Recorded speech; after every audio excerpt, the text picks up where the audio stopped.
Muy bienvenidos, bienvenidas, amados oyentes. Este es su programa Diálogo Bíblico. Es un placer estar con ustedes nuevamente.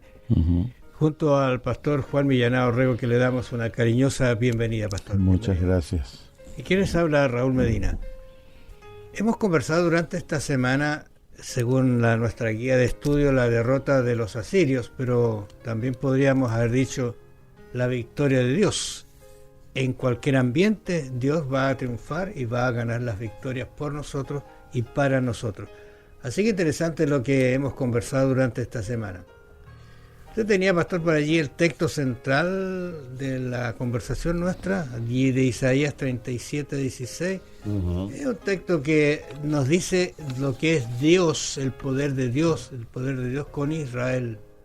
Decía Jehová de los ejércitos, Dios de Israel, que moras entre los querubines. Solo tú eres Dios de todos los reinos de la tierra. Tú hiciste los cielos y la tierra.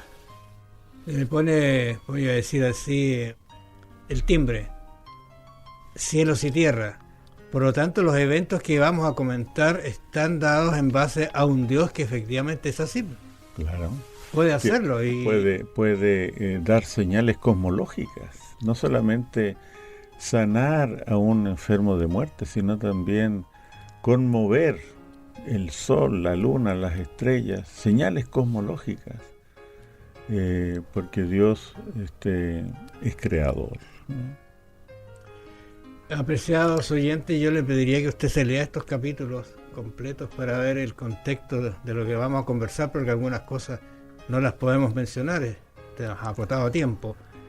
Pero dice, por ejemplo, Isaías: aconteció en el año 14 del rey Ezequías que Senaquerib, rey de Asiria, subió contra todas las ciudades fortificadas de Judá y las tomó. Aquí hay palabras bien importantes, amable oyente. Por ejemplo, voy a decir aquí está actuando Dios directamente, va a actuar Dios, va a actuar Isaías, ¿no es cierto?, como el que va a anunciar, pero va a aparecer un rey que es Ezequías, va a aparecer otro rey que es Senaquerib, rey de Asiria. Y el otro detalle, note usted, dice que contra todas las ciudades fortificadas de Judá. O sea, no estaban así abiertas estas ciudades, estaban fortificadas.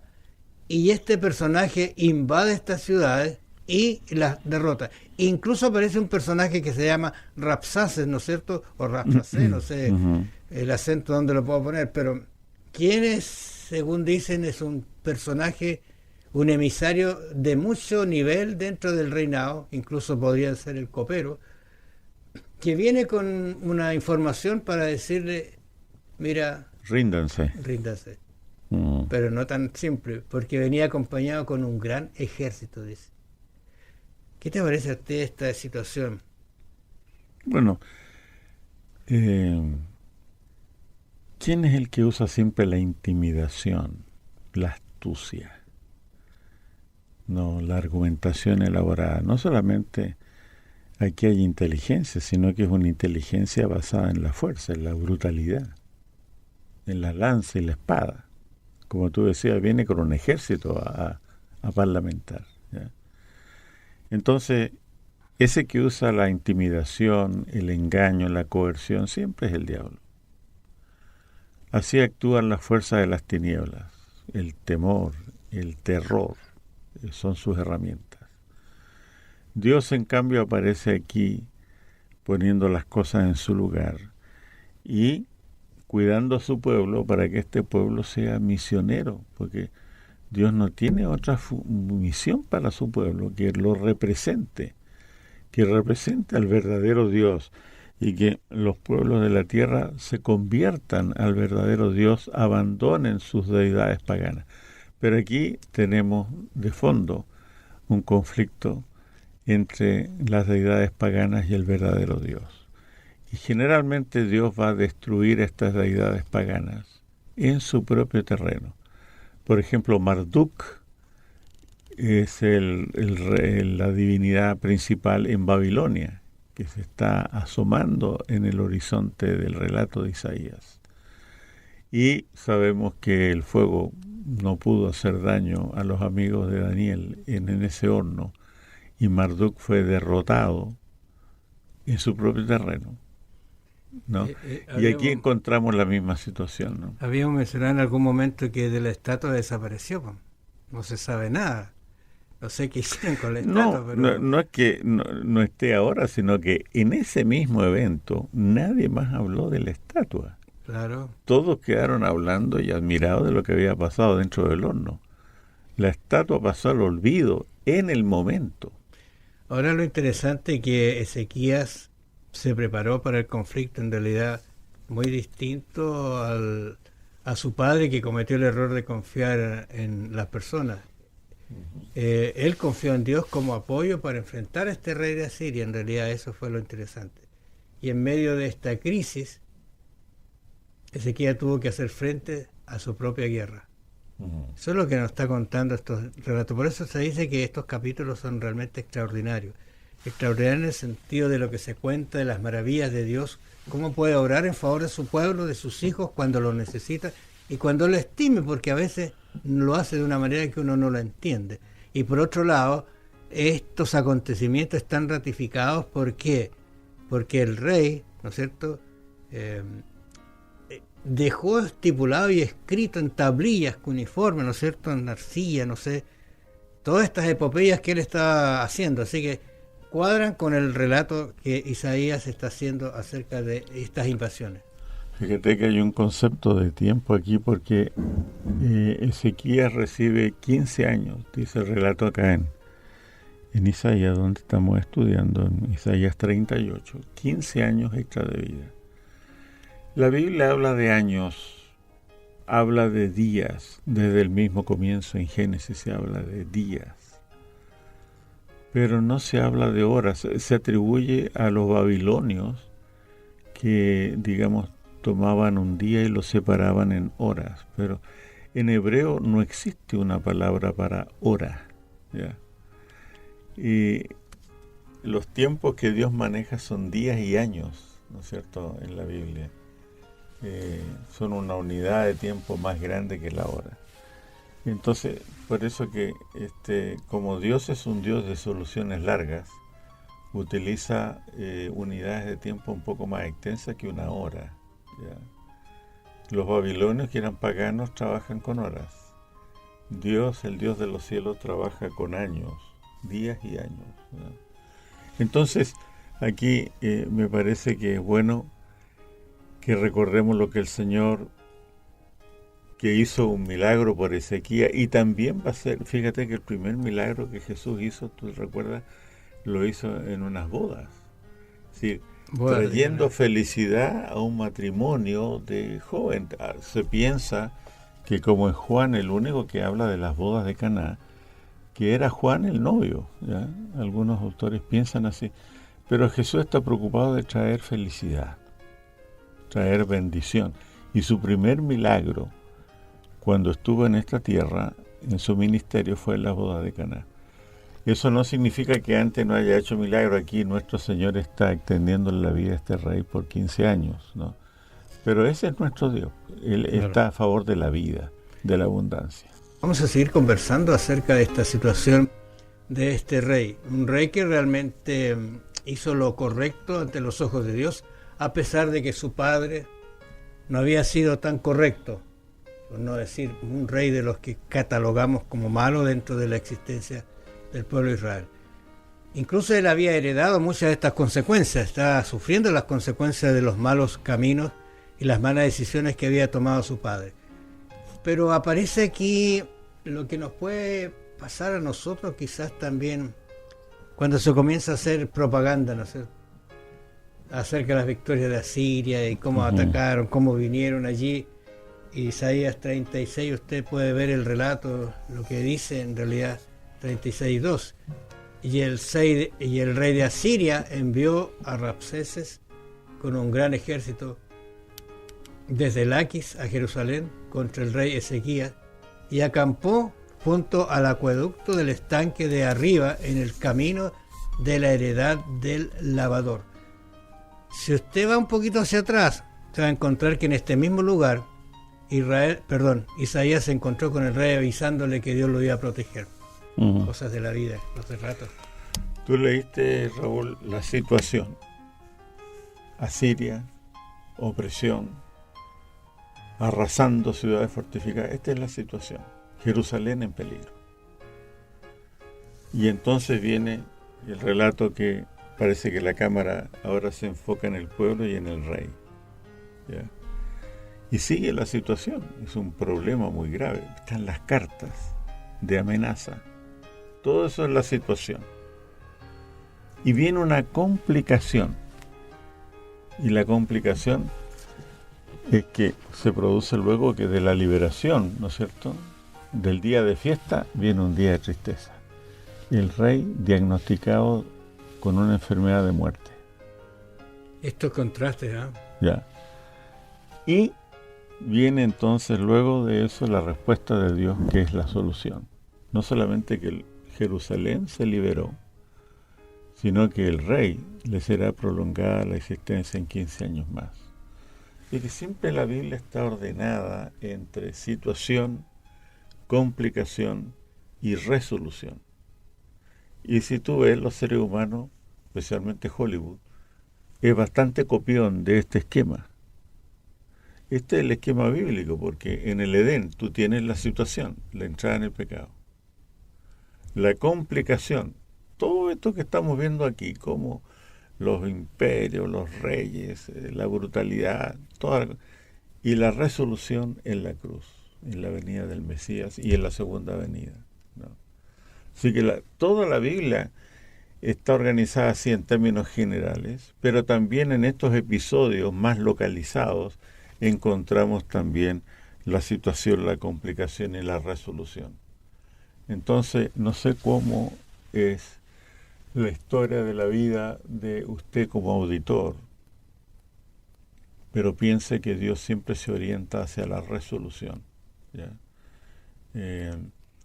Dios no está contento con que su pueblo sufra, especialmente hombres y mujeres que hacen lo correcto delante del Señor cada día, por amor a Él, que sienten que no hay mérito en Él, sino que hay un Dios, un Padre amante que los cuida. Dios seguramente tiene una resolución a esos problemas, ¿no? Y, como dice el dicho, un santo de casa no hace milagros, ¿no? No, aquí es Dios el que hace milagros, ¿no? El que realmente pone las cosas en su lugar y que revela, desenmascara a Satanás, que también hace milagros. Ahí en Apocalipsis 13 nosotros vemos que Satanás hace grandes milagros y señales. Satanás está enfermando a la gente y después lo sana.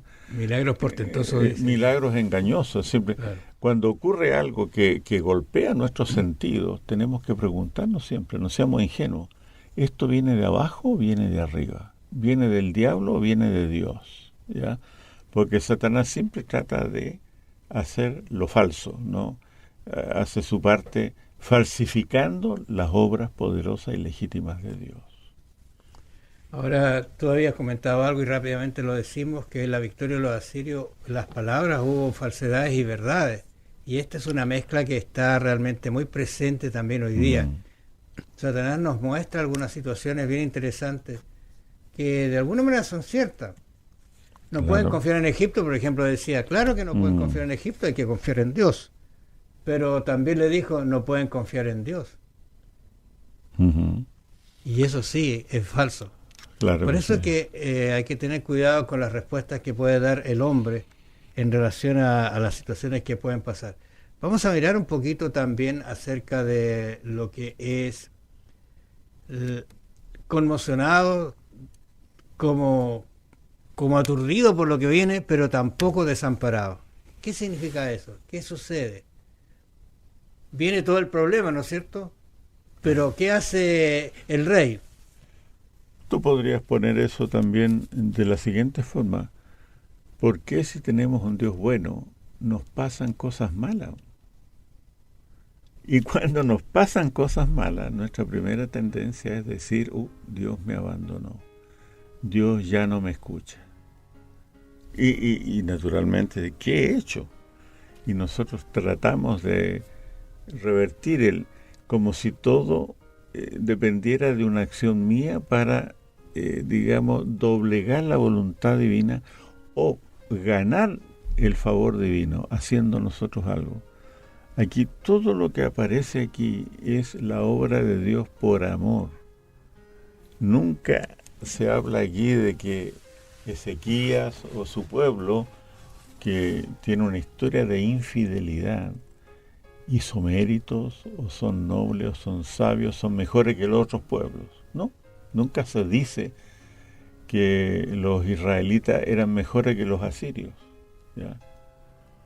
Simplemente Dios actúa no en base a un conjunto de méritos que el hombre o la mujer haga, sino que Dios los ama porque los ama, punto.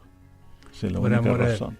Ahora, cuando le traen la noticia, vienen las cartas, no solamente habló, sino trajo cartas, y esas cartas el rey las leyó, y al leer, ¿qué hizo? ¿Y ahora qué? No. Tomó, fue al templo, oró a Dios y le entregó las cartas. O sea, le entregó su problema a Dios. Y bueno, tuve la importancia de establecer por escrito. Hasta el diablo lo hace, ¿eh? Sí. Bueno, por eso que tenemos la Biblia. Y este programa se llama Diálogo Bíblico. Porque aquí tenemos por escrita la voluntad divina. Naturalmente, nosotros podemos recibir cartas escritas con acusación, condenación y todo lo que el diablo inventa. Pero recordemos que nosotros tenemos la Sagrada Escritura, la carta de Dios para nuestra orientación y salvación. Lo interesante es que la respuesta viene muy rápida, porque aparece Isaías respondiéndole al rey: no te preocupes, no le creas, no hagas caso a esas palabras, no tendrán efecto. Este rey va a escuchar un rumorcito, va a haber un problema, se va a volver y allí va a terminar su reinado y su vida también. Es una respuesta bastante rápida. Pero Dios sí tiene respuesta para nosotros, y no sé cuál es la suya, pero sí tiene una respuesta Dios para usted y su problema. Vamos a seguir conversando en la última parte de nuestra conversación acerca de esta victoria de Dios, en realidad, aunque nuestro tema es la derrota de los asirios. ¿Qué sucede ahora? Ezequiel presenta las cartas, Dios lo libera, ¿no es cierto? Qué interesante, pareciera toda una cosa extraordinaria. En Isaías nos dice que entonces Isaías, hijo de Amós, envió a decir a Ezequías: así ha dicho Jehová, Dios de Israel, acerca de lo que me rogaste sobre Sennacherib, rey de Asiria. Estas son las palabras. Y aquí aparecen, son las palabras que Jehová habló contra él. La Virgen, hija de Sión, te menosprecia, te escarnece. Detrás de ti mueve su cabeza la hija de Jerusalén. Vamos a ver que siga usted conversando y viendo estas cosas, pero el resto de la historia es muy sencillo. No te van a hacer daño, va a haber un problema así. Tú vas a ver cómo cerca tuyo están cayendo los muros de otras ciudades, pero a ti no te va a llegar. Dios te va a proteger. ¿Y lo protegió Dios? Sí. Bueno, esto es historia sólida. Ahí en el Museo Británico está esta experiencia de Lakis, ¿no? Hay unos cuadros allí. Hay unas tablillas. Quizá el mejor museo que hay sobre los avatares bíblicos, ¿eh? El Museo Británico. Pero naturalmente lo del museo es un testimonio allí del pasado, pero que nos habla de un Dios que estaba presente ayer, hoy y mañana, ¿ya? Y precisamente nosotros vemos aquí el milagro de la liberación, el milagro de cómo los asirios pierden casi todo su ejército, algo que realmente no se podía concebir en términos humanos. Pero a grandes problemas, grandes soluciones. Y eso es lo que el Señor tiene siempre en mente. Ahora, esto nos permite a nosotros ensanchar nuestro concepto de Dios. Nuestro concepto de Dios a veces es muy estrecho, muy mezquino, demasiado humanizado, ¿ya? Y la verdad es que Dios sería lamentable si pudiese ser concebido en una cabeza humana. Por eso que nosotros debemos humildemente decir: dejemos que Dios sea Dios, ¿no? Él, digamos, juzga como Dios, Él perdona como Dios, ¿ya? Entonces lo vemos personificado a este Dios en la persona de Jesucristo, que nos visitó ¿ya? ¿Cuántos milagros se hicieron en el nombre de Cristo después de que Él terminó su ministerio? Ahí en Hechos 14:3 nos habla de los milagros que se hacían en el nombre de Cristo. En el mismo Cristo, en el relato del Evangelio, los milagros que el Señor amaba hacerlos en sábado, fíjate. Sus grandes milagros los hizo en sábado. Él predicaba, Él enseñaba, Él sanaba. Mayormente lo que Cristo hizo fue sanar, ¿ya? De manera que nosotros encontramos a Ezequías con su enfermedad de muerte como un ejemplo, como un tipo, como un anticipo de lo que Dios está dispuesto a hacer en Jesucristo por usted y por mí, ¿ya? Si tenemos una enfermedad física, mental o espiritual, podemos llevar esto delante del Señor como hizo el rey Ezequías, quizás con los ojos húmedos, quizás con una oración balbuceante y mal hecha, pero con una perfecta disposición a que Dios nos bendiga, muestre su poder, ¿ya? Por eso que estos milagros de los cuales dice la Biblia, la verdad que no le quita ni pone nada a la suprema verdad de la existencia de Dios, que vemos en el macromundo y en el micromundo. Todo eso habla del poder, la grandeza de Dios. Aunque usted quizás tenga duda con respecto a los milagros, reserva, la verdad que si nosotros, Raúl, sacáramos los milagros de la Biblia, le quedarían las puras tapas, ¿ya?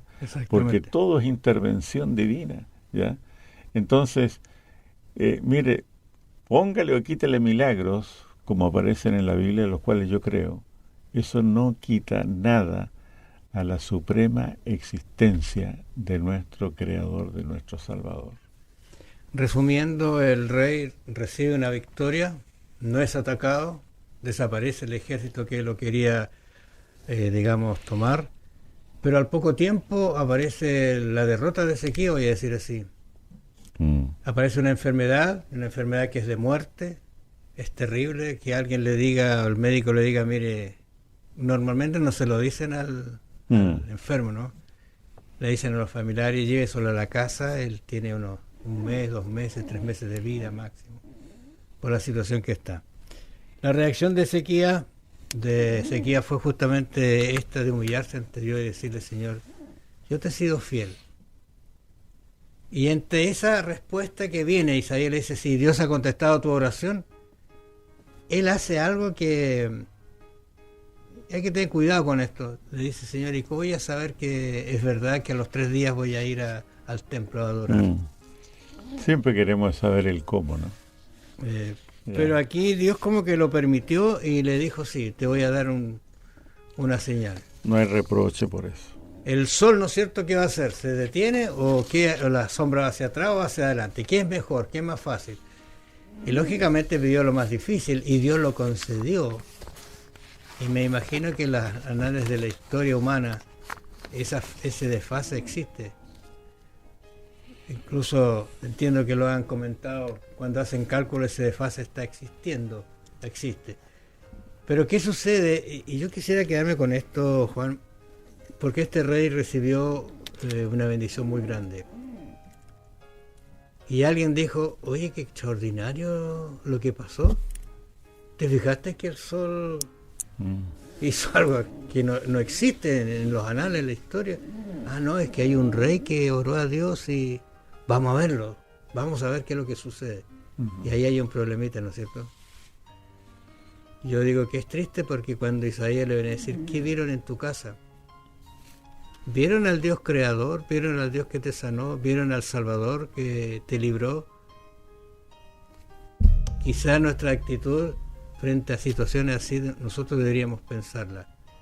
¿Qué ven en nuestra casa, en nuestro actuar, en nuestro decir, en nuestro caminar? ¿Ven la riqueza,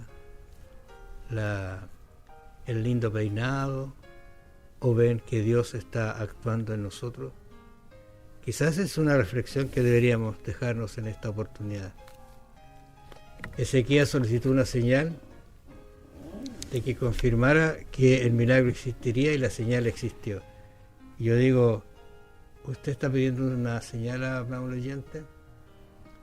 En los días aciagos, cuando todo parece conjugarse contra nosotros, tengamos fe en Dios, quien lleva delante de sus designios y hace bien todas las cosas en favor de su pueblo.